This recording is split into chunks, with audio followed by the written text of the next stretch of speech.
नमस्कार दोस्तों, स्वागत है आपका हमारे चैनल पर। आज हम बात करेंगे प्राइस एक्शन साइकोलॉजी के बारे में। ये एक बहुत ही महत्वपूर्ण विषय है, खासकर उन लोगों के लिए जो स्टॉक मार्केट में ट्रेडिंग कर रहे हैं। तो चलिए शुरू करते हैं। सबसे पहले प्राइस एक्शन क्या होता है, चार्ट पर कैंडल्स कैसे बनती है और उनके पीछे बायर्स और सेलर्स का क्या माइंडसेट या फिर साइकोलॉजी होती है, इसे बेसिक से एडवांस तक डिटेल में जानते हैं। सबसे पहले प्राइस एक्शन किसे कहते हैं यह जानते हैं। यह बैंक निफ्टी का 5 मिनट टाइम फ्रेम का चार्ट है। यहां मार्केट 52,750 लेवल पर ओपन होता है और एक स्ट्रॉन्ग ग्रीन बुलिश कैंडल के साथ ऊपर बढ़ता है। उसके बाद अगले 2 घंटों तक प्राइस 53,250 लेवल से रेजिस्टेंस फेस करते हुए एक ही रेंज में ट्रेड करती है। लेकिन 11 बजे के बाद इस रेंज को ब्रेक करके प्राइस ऊपर निकल जाती है। प्राइस एक स्ट्रॉन्ग मूवमेंट के बाद यहां एक बेस बनाती है और ब्रेकआउट के बाद फिर से अपना पुराना मोमेंटम कंटिन्यू करती है। यहां प्राइस एक पॉइंट से दूसरे पॉइंट तक मूवमेंट करती है।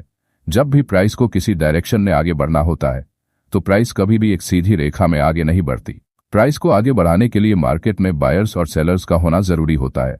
इसीलिए प्राइस आगे बढ़ते हुए हायर लोज और लोअर हाइस का फॉर्मेशन बनाती है, जिससे अलग अलग लेवल्स पर बायर्स और सेलर्स मार्केट में एंट्री और एग्जिट करते रहते हैं। प्राइस के इसी मूवमेंट या फिर एक्शन को ट्रेडिंग की भाषा में प्राइस एक्शन कहते हैं। अब कैंडल्स कैसे बनती है और उनके पीछे क्या साइकोलॉजी होती है, ये जानेंगे। यह बैंक निफ्टी का 5 मिनट टाइम फ्रेम का चार्ट है। यहां मार्केट 50,700 लेवल पर ओपन होता है और प्राइस एक्शन बनाते हुए 50,800 इस लेवल से रेजिस्टेंस फेस करता है। अगर आप चार्ट को ध्यानपूर्वक देखेंगे तो यह प्राइस 50,800 से लेकर 50,900 इस लेवल से बार बार रेजिस्टेंस फेस कर रही है। इसका मतलब जब भी प्राइस इस एरिया में आती है, सेलर फिर से फ्रेश सेलिंग स्टार्ट करते हैं और प्राइस को नीचे पुश करते हैं। आज के डे लोस को अगर हम कनेक्ट करते हुए एक ट्रेंड लाइन ड्रॉ करते हैं तो जब भी प्राइस इस ट्रेंड लाइन को टच करती है, वैसे ही बायर्स मार्केट में एंट्री करते हैं और प्राइस को ऊपर ले जाते हैं। यहां सेलर्स के स्टॉप लॉस ऊपर की तरफ इस एरिया में है और ज्यादातर बायर्स के स्टॉप लॉस इस सपोर्ट लेवल के नीचे प्लेस है। इसका मतलब यह 2 लेवल्स अभी मार्केट में साइकोलॉजिकली सबसे इंपॉर्टेंट है, क्योंकि जैसे ही मार्केट इन लेवल्स को तोड़ने की कोशिश करेगा, वैसे ही बायर्स या फिर सेलर्स की साइकोलॉजी डिस्टर्ब होगी और वह पैनिक में आकर अपनी पोजीशंस एग्जिट करने लगेंगे। लास्ट टाइम जब बायर्स प्राइस को ऊपर ले जाने की कोशिश करते हैं तो जैसे जैसे प्राइस रेजिस्टेंस लेवल के पास आती है, वैसे ही बायर्स की संख्या कम होने से कैंडल्स की साइज छोटी होती जाती है, जिससे प्राइस रिसेंट स्विंग हाई को ब्रेक नहीं कर पाती। इसका मतलब प्राइस को ऊपर ले जाने का यह बायर्स का आखिरी अटेम्प्ट था। लो बाइंग प्रेशर को देखकर सेलर्स प्राइस को फिर से नीचे पुश करते हैं, जिससे एक strong red candle trend line को ब्रेक करते हुए नीचे क्लोज हो जाती है। ट्रेंड लाइन को टूटता हुए देखकर यहां कुछ बायर्स डर जाते हैं और ट्रेड से एग्जिट करने लगते हैं, तो कुछ न्यू ट्रेडर इस सपोर्ट लाइन को देखकर फिर से लोअर लेवल्स पर बाइंग करते हैं, जिससे प्राइस एक बार फिर से ऊपर बढ़ती है। लेकिन सेलिंग प्रेशर ज्यादा होने के कारण प्राइस ज्यादा टाइम तक इस लेवल को होल्ड नहीं कर पाती और सीधे नीचे चली जाती है। यहां इस हैमर टाइप कैंडल पर बिग इंस्टीट्यूशनल सेलर्स मार्केट में आखिरी बार एंट्री करते हैं, जिससे प्राइस बहुत तेजी से बड़ी बड़ी रेड कैंडल्स बनाते हुए नीचे गिर जाती है। यहां इस ब्रेकडाउन के पीछे मार्केट की साइकोलॉजी आपको समझनी होगी। मॉर्निंग में 10 बजे से लेकर इस ब्रेकडाउन पॉइंट तक अगर आप ध्यान से प्राइस मूवमेंट को देखेंगे तो यहां जब भी प्राइस ऊपर की तरफ बढ़ती है तो छोटी ग्रीन कैंडल्स बनती है, लेकिन जब भी प्राइस नीचे आती है तब बड़ी बड़ी रेड कैंडल्स बनाकर नीचे आती है। इसका मतलब मार्केट में सेलर्स बायर्स के मुकाबले एक्टिवली सेलिंग कर रहे हैं और वह प्राइस को रेजिस्टेंस लेवल के नीचे रखने में ज्यादा इंटरेस्टेड है। कोई भी बिग इंस्टीट्यूशनल सेलर्स अपने सेल ऑर्डर्स किसी एक लेवल पर एक ही वक्त नहीं लगा सकते, क्योंकि वह बहुत बड़ी क्वांटिटी में ट्रेड करते हैं।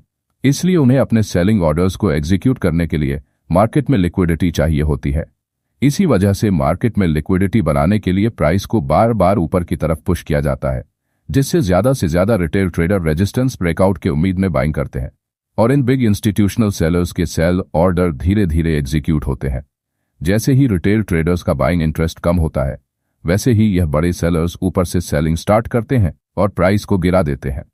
मार्केट में ऑपरेटर्स द्वारा जानबूझकर प्राइस को बार बार इस रेजिस्टेंस लेवल के पास लाया गया है और वह चाहते हैं कि रिटेल ट्रेडर्स को ऐसा लगे कि अभी इस रेजिस्टेंस का ब्रेकआउट जरूर होने वाला है, जिससे कुछ रिटेल ट्रेडर इम्पेशेंट होकर लालच में आते हैं और लेवल के ब्रेकआउट के पहले ही अपनी ट्रेड एंट्रीज करना चालू कर देते हैं, क्योंकि उन्हें लगता है कि अगर हम यहां एंट्री नहीं करेंगे तो यह ट्रेड अपॉर्चुनिटी उनके हाथ से निकल जाएगी। जो ट्रेडर इस जोन में एंट्री करते हैं उनके मन में फियर ऑफ मिसिंग आउट, इसका मतलब फोमो की भावना उत्पन्न होती है और वह इस माइंडसेट को कंट्रोल नहीं कर पाते हैं। इसी तरह बड़े ट्रेडर्स रिटेल ट्रेडर्स के माइंडसेट से खेलते हैं और उन्हें लालच दिखाकर अपने जाल में फंसा लेते हैं। मार्केट में ट्रेडिंग करते समय आपको इन्हीं इंस्टीट्यूशनल ट्रेडर्स की चाल को समझना है, जिसे हम स्मार्ट मनी कॉन्सेप्ट कहते हैं। तभी आप प्रॉफिटेबल ट्रेडर बन सकते हैं। इस चार्ट में बने प्राइस एक्शन को देखकर आपको कुछ इंपॉर्टेंट पॉइंट्स हमेशा ध्यान में रखने होंगे। फर्स्ट पॉइंट, जब भी मार्केट एक कंसोलिडेशन जोन में ट्रेड करता है या फिर एक रेंज में ट्रेड करता है, उस समय रेंज के ब्रेकआउट से पहले ट्रेड एंट्री नहीं करनी चाहिए। सेकंड पॉइंट, आपको क्या लगता है इससे ज्यादा चार्ट पर क्या दिखता है, इस बेसिस पर ट्रेड एंट्री करनी चाहिए। थर्ड पॉइंट, किसी भी एक अकेले कैंडल को देखकर ट्रेंड के अपोजिट ट्रेड एंट्री ना करें। यहाँ इस अकेले ग्रीन बुलिश कैंडल को देखकर अगर आप लॉन्ग ट्रेड लेने की कोशिश करते हैं तो आपका लॉस होने के चांसेस ज्यादा है। फोर्थ पॉइंट, जब भी किसी trend line support and resistance in जैसे किसी इंपॉर्टेंट साइकोलॉजिकल लेवल का ब्रेक होता है, तो जब तक एक स्ट्रांग ब्रेकआउट कैंडल से उस लेवल का ब्रेक नहीं होता है और चार्ट पर कंटिन्यूएशन कैंडल नहीं बनती, तब तक अपने पूरी क्वांटिटी से ट्रेड एंट्री नहीं करनी चाहिए। फिफ्थ पॉइंट, मार्केट में प्राइस एक्शन का एनालिसिस करते हुए कुछ कैंडल्स को देखकर बाय और सेल का डिसीजन नहीं करना चाहिए। कोई भी डिसीजन लेने से पहले मार्केट का ओवरऑल मेजर ट्रेंड क्या है, ये देखना बहुत जरूरी है, तभी आप सही ट्रेड एंट्री कर सकेंगे। सो आज के लिए इतना ही। अगर आपको हमारी वीडियो पसंद आई हो और आप चैनल पर न्यू हो तो वीडियो को कृपया लाइक और चैनल सब्सक्राइब जरूर करें। और हाँ, नीचे कमेंट बॉक्स में बताएं कि आप किस टॉपिक पर अगली वीडियो देखना चाहते हैं।